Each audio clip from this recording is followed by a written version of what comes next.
The Annunciation sat 9 months before Christmas for a reason. The church celebrated not only the birth of Jesus, but the moment he took flesh. People called March 25 the Annunciation, a quiet moment, a gentle angel, a soft yes. But the church treated it like an earthquake, because what happened in that hidden room wasn't poetry, it was dogma. It was the Incarnation. An angel said, "You will conceive and bear a son." And a young woman answered with a sentence so small the world could have missed it.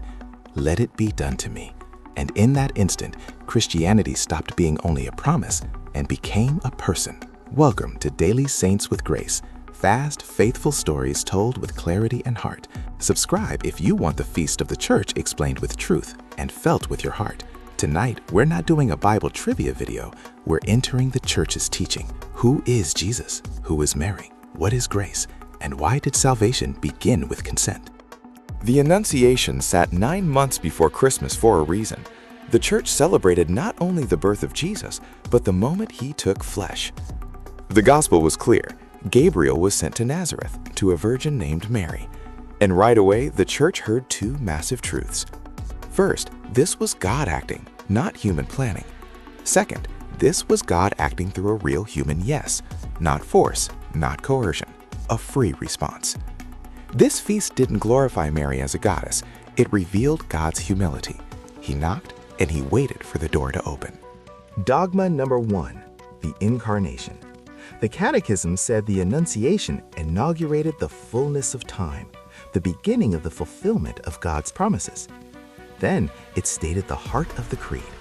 For us and for our salvation, he became incarnate of the Virgin Mary and was made man. That meant Christianity rose or fell on this claim. Jesus wasn't a good man who became holy. Jesus was God the Son who became truly human. So, when you looked at the Annunciation, you weren't watching a sweet scene. You were watching the moment God entered human history without ceasing to be God. Dogma number 2. Mary is the Mother of God, Theotokos, God-bearer. That title wasn't about elevating Mary above God. It protected the truth about Jesus. The one she carried was truly God. Here's the emotional power of it. Mary didn't only carry a mission. She carried a person, the Son, who already existed before time. So the church's logic was simple and fierce. If Jesus is God and Mary is his mother, then she is rightly called Mother of God. Not because she created his divinity, but because she truly mothered the person who is God. That's why this feast is not Mary-focused in the way people think. It's Christological. It's the church guarding the identity of Jesus. Dogma number 3, the virginal conception. Luke said Mary was a virgin. The Creed confessed he was conceived by the power of the Holy Spirit and born of the Virgin Mary. This wasn't a detail for shock value. It was a sign. Salvation began as gift, not conquest. No human could claim credit. No man could claim ownership. And it protected another truth. Jesus wasn't half divine and half human. He wasn't a myth. He was truly human, born of a real woman, yet conceived by God's initiative.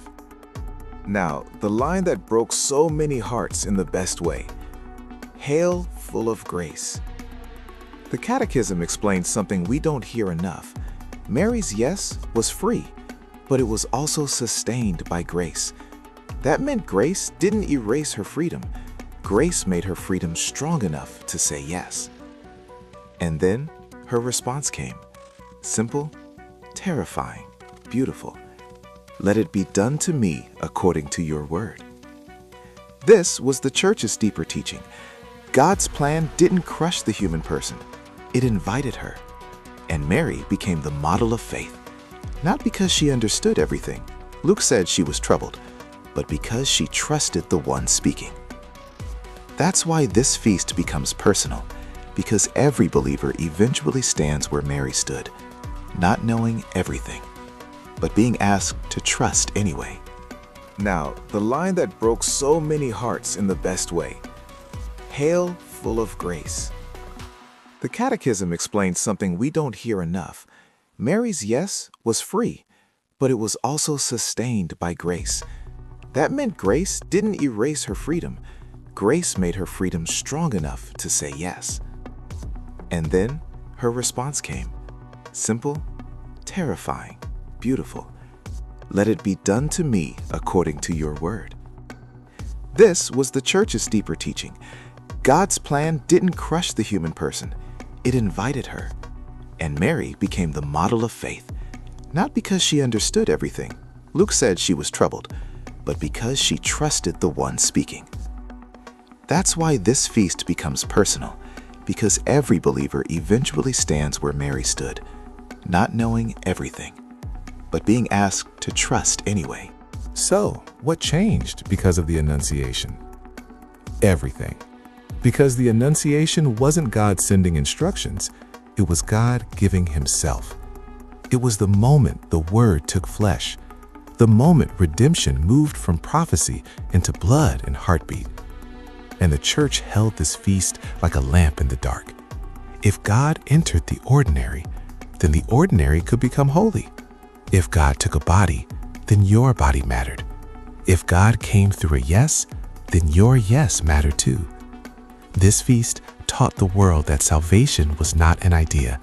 Salvation was closeness.